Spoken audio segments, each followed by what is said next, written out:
ಜಂಟಿ ಅಧಿವೇಶನ ಉದ್ದೇಶಿಸಿ ರಾಜ್ಯಪಾಲರ ಭಾಷಣದ ವಿಚಾರಕ್ಕೆ ಸಂಬಂಧಪಟ್ಟಂತೆ ಕಾಂಗ್ರೆಸ್ ರಾಜ್ಯಪಾಲರ ಕೈಯಲ್ಲಿ ಸುಳ್ಳುಗಳನ್ನು ಹೇಳಿಸಿದ್ದಾರೆ. ಕೇಂದ್ರದ ಯೋಜನೆಯನ್ನ ನಾವೇ ತಂದಿದ್ದೀವಿ ಅಂತ ಬೆಂತಟ್ಕೊಂಡಿದೆ ಕಾಂಗ್ರೆಸ್ ಸರ್ಕಾರ. ಇದರ ವಿರುದ್ಧ ವಿಪಕ್ಷ ನಾಯಕ ಆರ್ ಅಶೋಕ್ ವಾಗ್ದಾಳಿ ನಡೆಸಿದರು. ಒಬ್ಬ ನಿರುದ್ಯೋಗಿ ಯುವಕನಿಗೆ ಇನ್ನೂ ₹1 ಕೂಡ ಸಿಕ್ಕಿಲ್ಲ.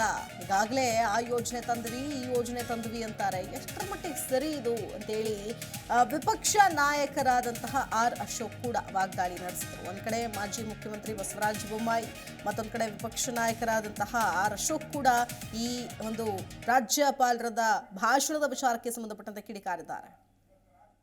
ಒಟ್ಟಾರೆ ರಾಜ್ಯಪಾಲರ ಕೈಲಿ ಸುಳ್ಳುಗಳನ್ನು ಹೇಳಿಸೋ ಮುಖಾಂತರ ಒಂದು ರೀತಿ ರಾಜ್ಯಪಾಲರಿಗೂ ಅಗೌರವ ಮಾಡಿದ್ದಾರೆ ಅಂತ ನನಗನ್ಸ್ತೈತೆ. ಇದರಲ್ಲಿ ಯಾವುದು ಒಂದೇ ₹1 ಕಳೆದ 8 ತಿಂಗಳಲ್ಲಿ ಅಭಿವೃದ್ಧಿ ಕಾರ್ಯಕ್ಕೆ ಈ ಸರ್ಕಾರ ಕೊಟ್ಟಿಲ್ಲ. ನಮ್ಮ ಸರ್ಕಾರ ಚಾಲನೆ ಮಾಡಿದಂಥ ಕಾಮಗಾರಿಗಳು ಮಾತ್ರ ನಡೀತಾ ಇರೋದು. ಈ ಸರ್ಕಾರ ಬಂದ ಮೇಲೆ ಒಂದೇ ಒಂದು ಕಾಮಗಾರಿನೂ ಆಗಿಲ್ಲ ಅಂತ ಅವರ ಶಾಸಕರೇ ಹೇಳ್ತಾ ಇದ್ದಾರೆ. ಇದು 40% ಲೂಟಿಯ ಸರ್ಕಾರ.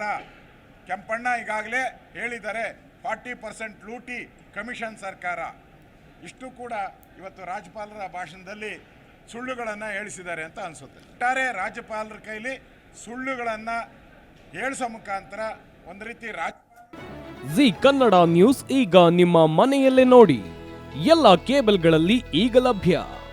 ಸನ್ Direct 292, Jio TV 1334, U digital 162, City cable 51, GTPL 17, Abhishek cables 821, Rock Line telecommunication 51, Shri Basaveshwara number 60, Vinayaka digital number 53, In digital number 896ರಲ್ಲಿ.